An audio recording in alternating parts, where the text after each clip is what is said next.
Everyone, this is Meerab Zeeshan. यकीनन आप सब बिल्कुल ठीक होंगे। Welcome to sports round up, जोर का जोड़ का स्पेशल सेगमेंट, जहां पर हम बात करने जा रहे हैं बहुत सारे स्पोर्ट्स के बारे में। लेकिन आजकल एक इतनी इंपॉर्टेंट चीज है कि जब तक आप उसके ऊपर बात ना करें आपको ऐसे लगता है जैसे क्रिकेट इनकम्प्लीट है। So I am talking about the Champions trophy.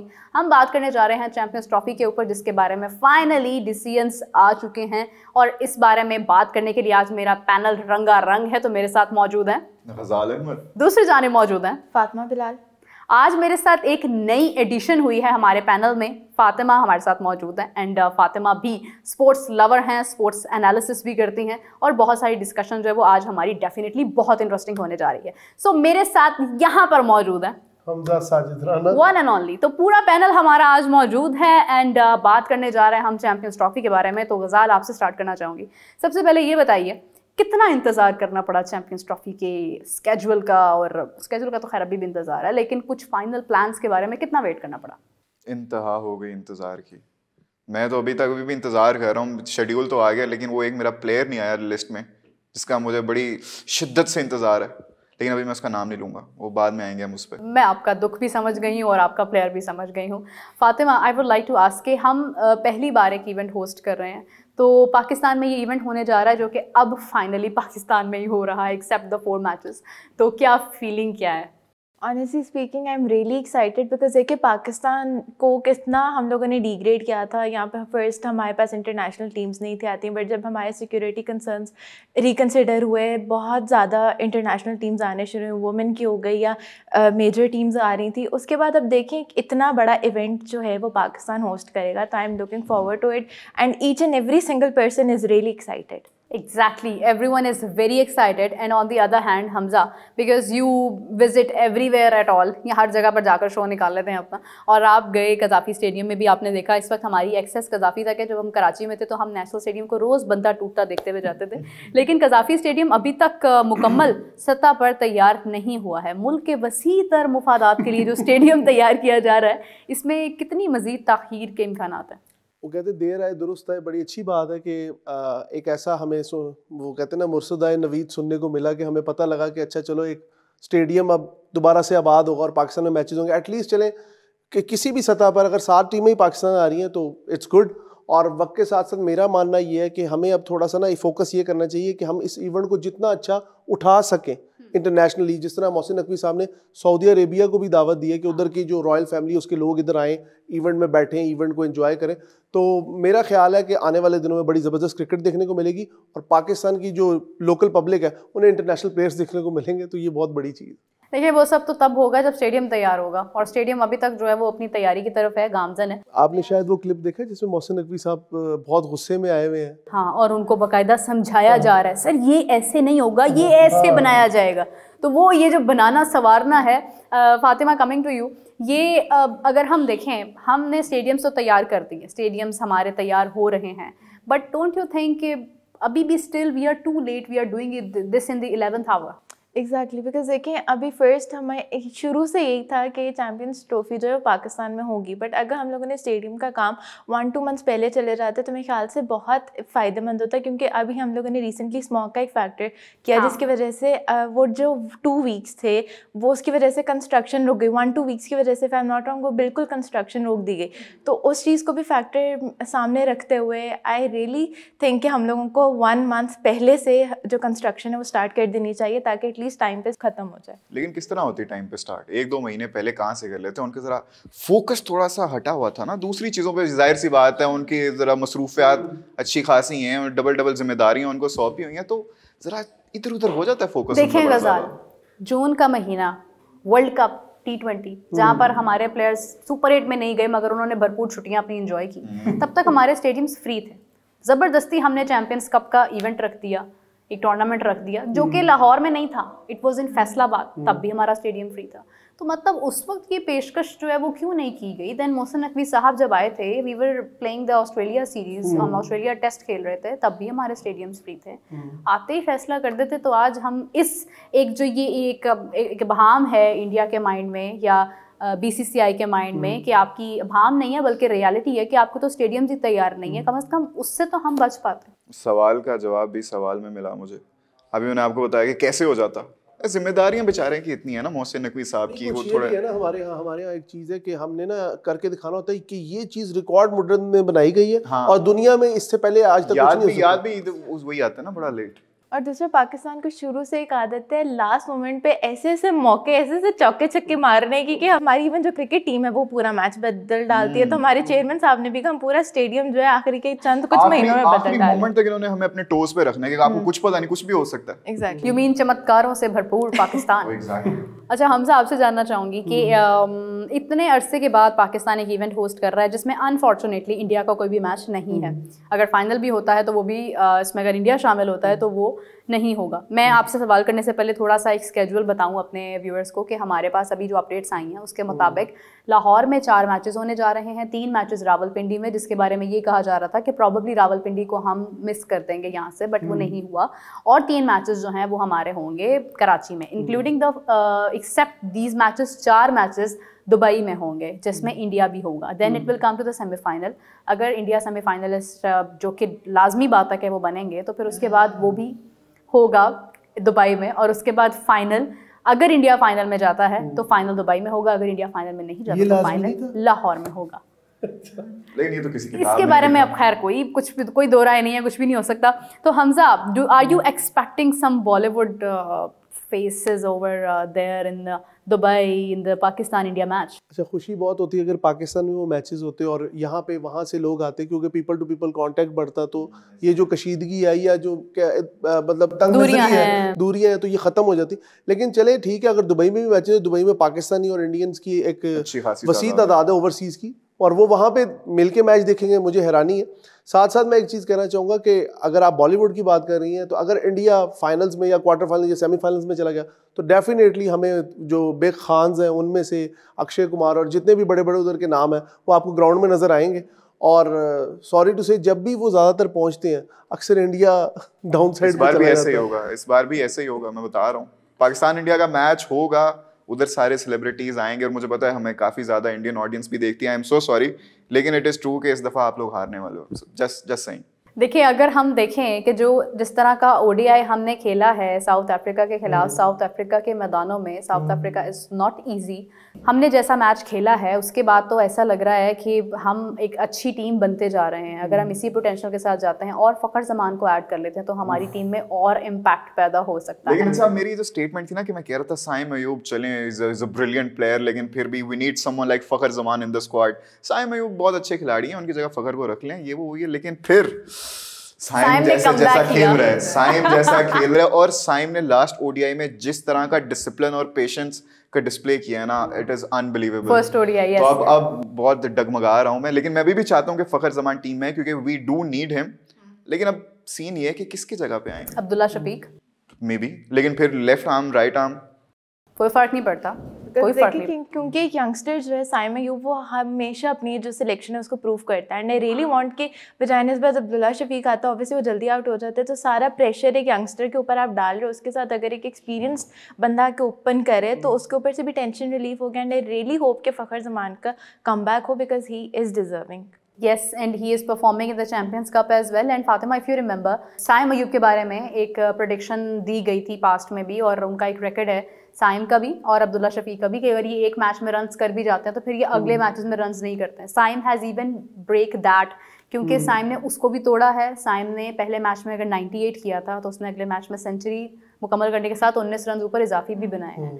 सो अगर ये अपने बारे में बने हुए स्टीरियोटाइप्स और एक माइंडसेट को अगर वो बदल रहा है तो he deserves more matches, I guess. Exactly. और जहाँ तक अभी आपने प्रेडिक्शंस की बात की, तो हर एक प्लेयर, इवन आप बाबर आजम ले लें, आप पुराने ज़माने में वकार यूनिस ले लें, आप इमरान खान ले लें, हर एक के ऊपर जो है प्रेडिक्शंस बनते थे। बट ऑब्वियसली वो एक सिंगल इंडिविजुअल के ऊपर होता है, वो किस तरीके से अपना वो जो स्टीरियोटाइप है उसको ब्रेक करता है। तो मैं समझती हूँ जब साइम अयूब को मौका मिला, उन्होंने अपने जो टिपिकल स्टीरियोटाइप है वो ब्रेक किया है। और यहाँ पे एक छोटी सी बात और आएगी कि एक जो मेजर स्टीरियोटाइप है वो पर्ची का बना हुआ है, एंड वी ऑल नो कि वो किस प्लेयर के ऊपर है। बट मेरे ख्याल में वो जब आते थे वो अच्छा परफॉर्म करते थे, और उन्होंने वो ब्रेक किए अपनी पर्ची वाला जो था, और उन्होंने जो सिलेक्टर्स या जो लोग उनको कहते थे उनको बहुत अच्छी एक खामोशी का मुजाहरा करते थे अपनी सेलिब्रेशन के स्टाइल में।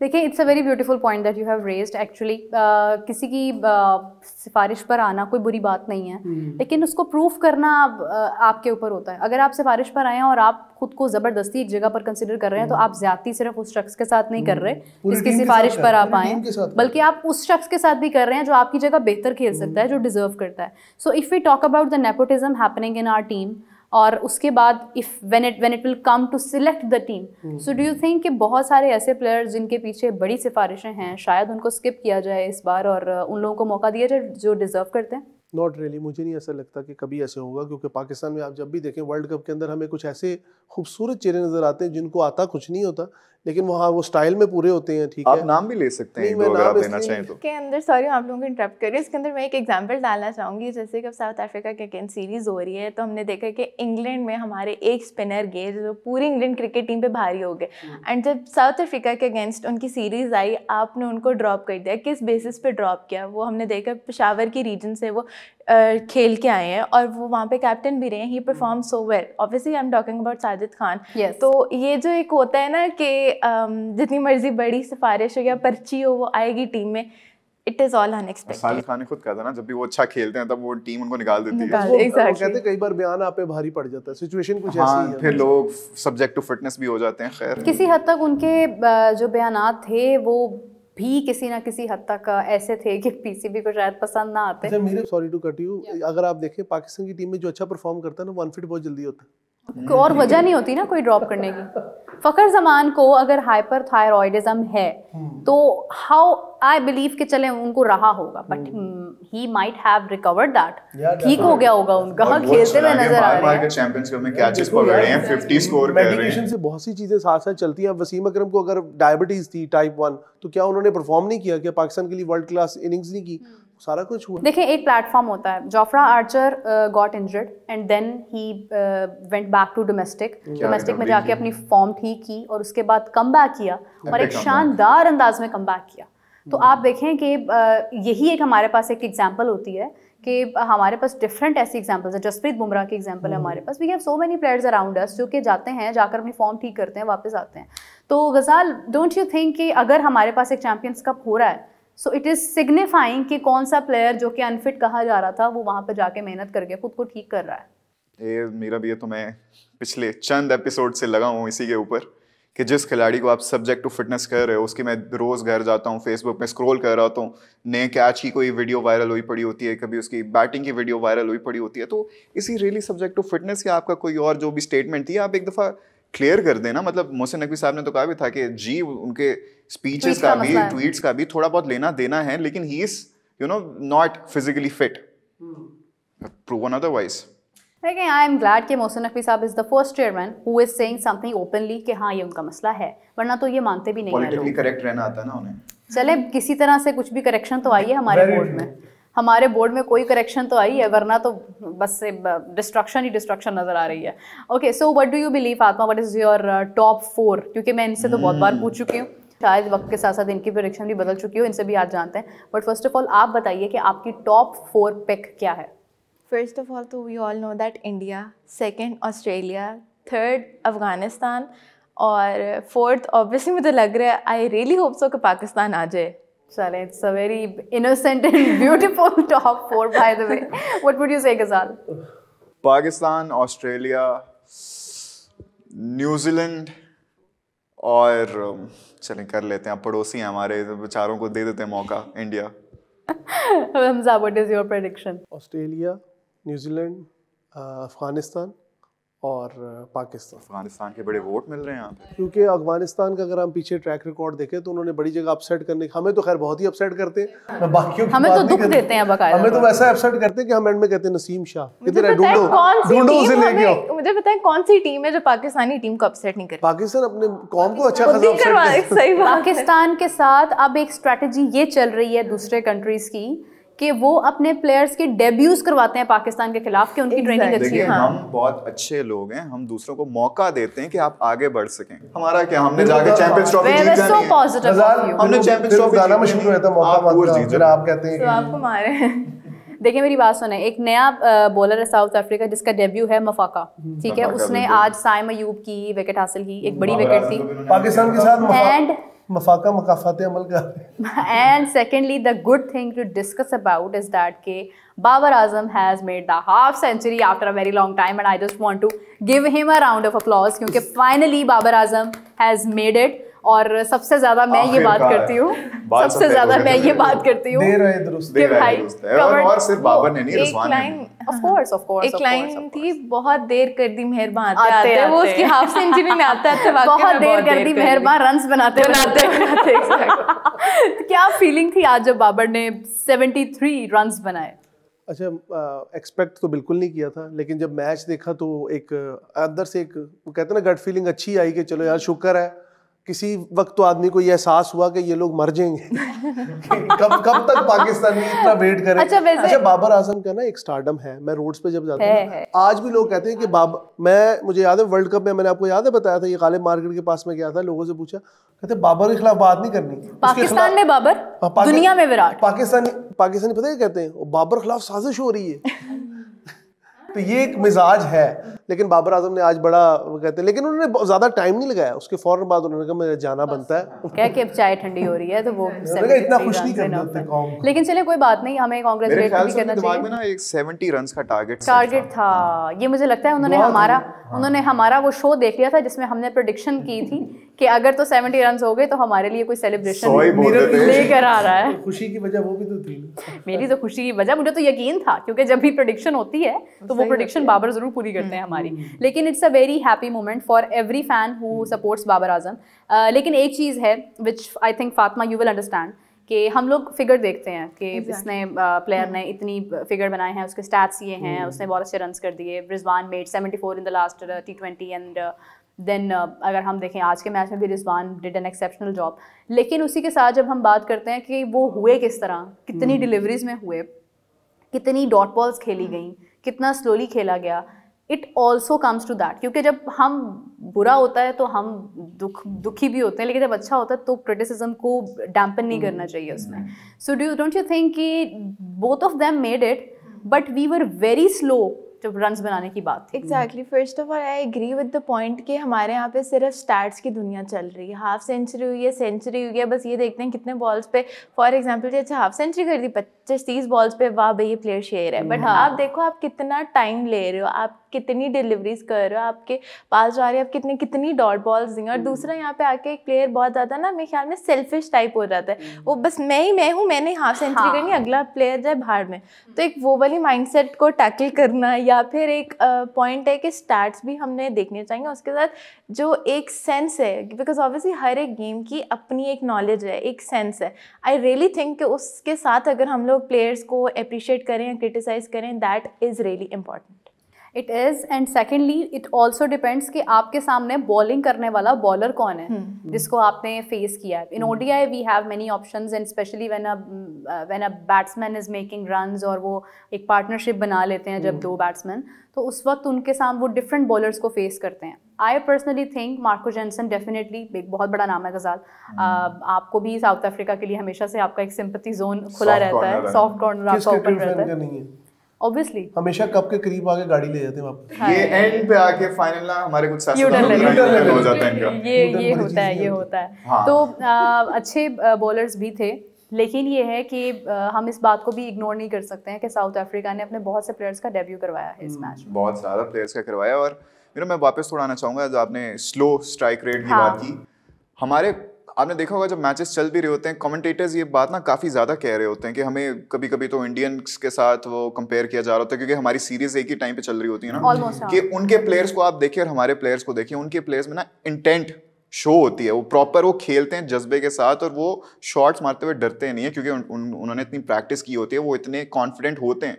लेकिन हमारे मुझे नज़र नहीं आता, हमारे कोई 10 ओवर्स होंगे फिर जाके कोई चौका लग जाएगा, छक्का लगना तो उससे भी ज़्यादा रेयर बात है। तो मेरे ख्याल से इनको ज़रा ना इंटेंट शो करने की ज़रूरत है, क्योंकि अगर हम इसी स्लगिश अप्रोच के साथ खेलते रहेंगे तो फिर चैंपियंस ट्रॉफी में जितना कंपेटिटिव नेचर होगा टूर्नामेंट का, मेरा नहीं ख्याल कि हम फिर टॉप 4 में जा सकेंगे। And secondly we have to notice one thing कि पाकिस्तान में हमारे तकरीबन 6, 7, 8, 9, 10 मैचेस हैं, और 10 मैचेस में हमारी स्पिन कंडीशंस हैं, because Asian conditions are always spin conditions. तो हमें साजिद खान को शामिल करना चाहिए, this is the number 1 thing.